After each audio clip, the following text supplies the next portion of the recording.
just over a year on since we set up Women's Place. We set it up in September 2017, so since then I spoke at my very first meeting just over a year ago in November with Christina, I think is here tonight.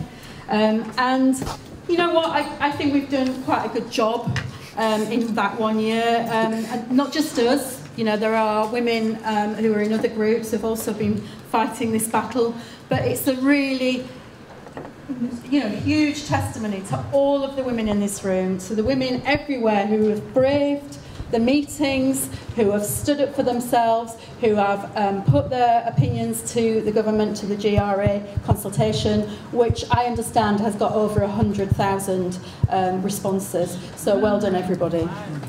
That's a great achievement.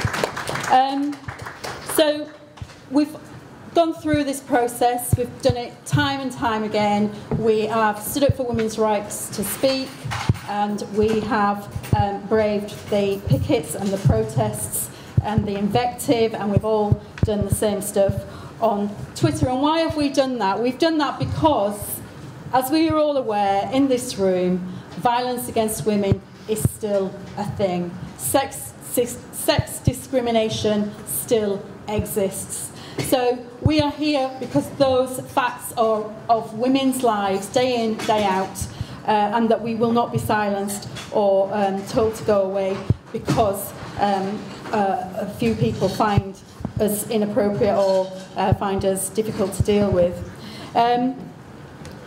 We set up some demands last year that I think we have got to now begin to consider about how we broaden them. Because I do agree that to have mobilised this many women, to have established a women's movement or a nascent women's movement, what would be a crime or would be a great shame would be to lose the momentum that we have created. So the demands that we looked at originally, which were, first of all, that we wanted respectful discussion, do chime in with the legal arguments that you've heard tonight. We want to broaden that and think about how to make that much more about women have the right to free speech and freedom of assembly. And, you know, as we've seen tonight, people have got the right to protest, but they haven't got the right to prevent our meetings taking place. They haven't got the right to silence us, and they haven't got the right to prevent us from assembling in a peaceful way and discussing issues that are of paramount concern to ourselves and to other women in this country.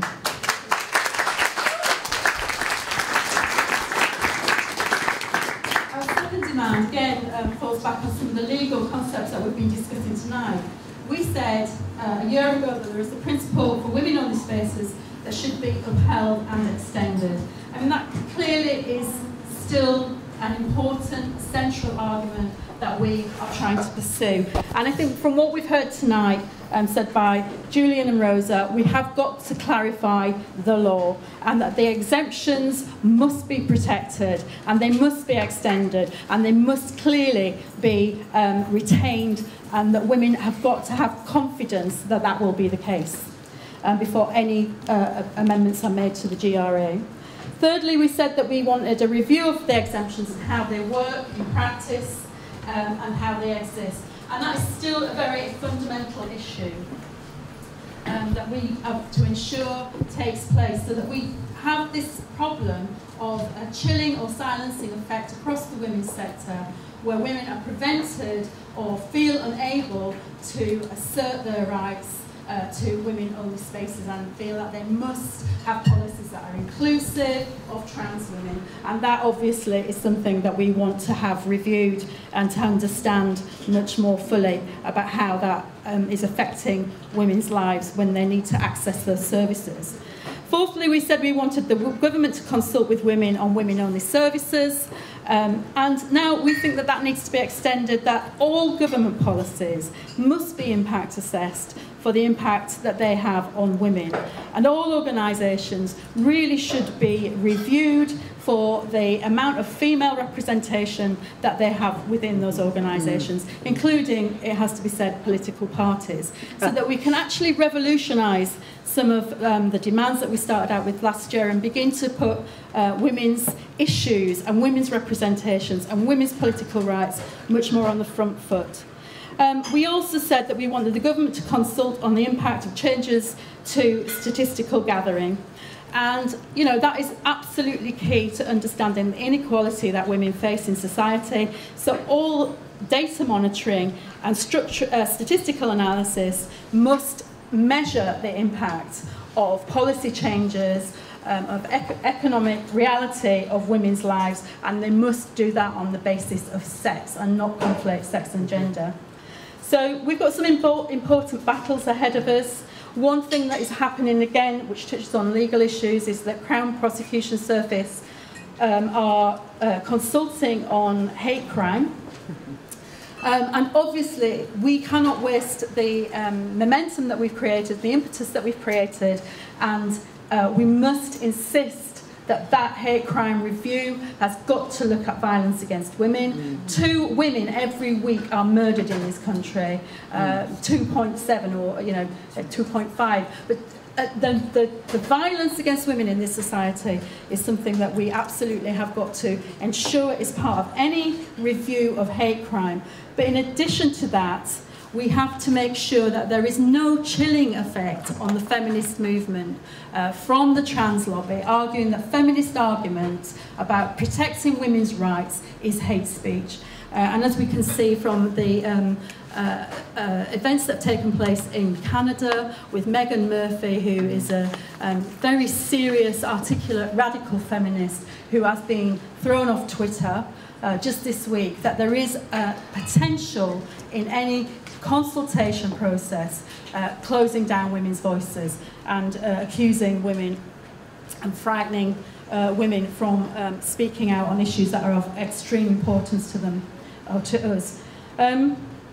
We have, I think, made massive progress, and I know that it's all still in the melting pot of things that have to be sorted out in terms of legal rights. But we have been given very helpful advice from Baroness Williams to one of our supporters who's been sent a letter about the legal implications of changes to the GRA.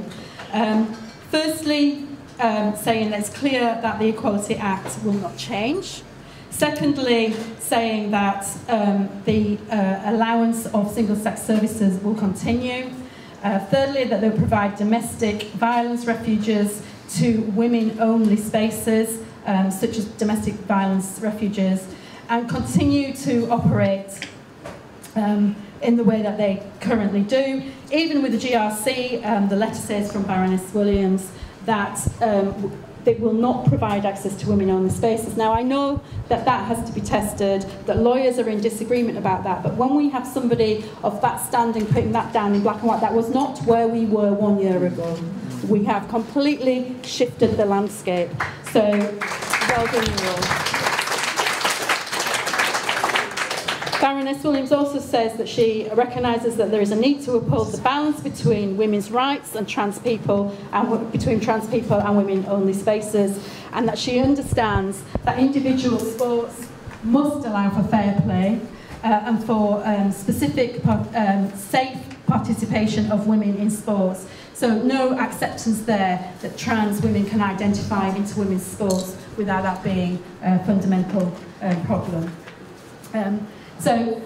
Very finally, we have to make sure that we prevent the silencing of women's voices, that we build and ensure that we continue the momentum and that we build our mass women's movement, and that we do everything we can to take things away from this meeting tonight and go and do something, or commit to something. There's a leaflet on your chairs that says, go back, set up a women's group in your constituency, raise your concerns with others, talk to your MP, write a letter to the press. All of these things are the things that we've been doing all year, that we have built a voice around ourselves to ensure that everybody is speaking out, and that has ensured that women understand what the issues are. And I think that we've got to recognise that it will be really difficult. It is still difficult. It's getting easier to some extent, but it will be really difficult. And there is nothing that any women's movement has ever achieved without women fighting against silencing and vicious misogyny and hatred. And we do see that. We see that all the time. So I ended a speech that I made in Liverpool to a Labour Party conference with a reference to a book that I've read by Mary Beard, where she talks about women in power. And although she wasn't talking about the issue around trans rights and women's rights, she was talking about being a woman with a voice and how that is seen as being totally unacceptable by many men, many misogynists. And so she got a message, I think it was on Twitter, isn't it always, where she said something, and somebody, this guy objected, and he said to her, "I'm going to cut off your head and rape it." Now, she just replied with, "How Shakespearean." But history is littered with women who are cut down trying to find a voice, but nevertheless we persist, and we still have to do that, and we have to see the truth, and we have to organise.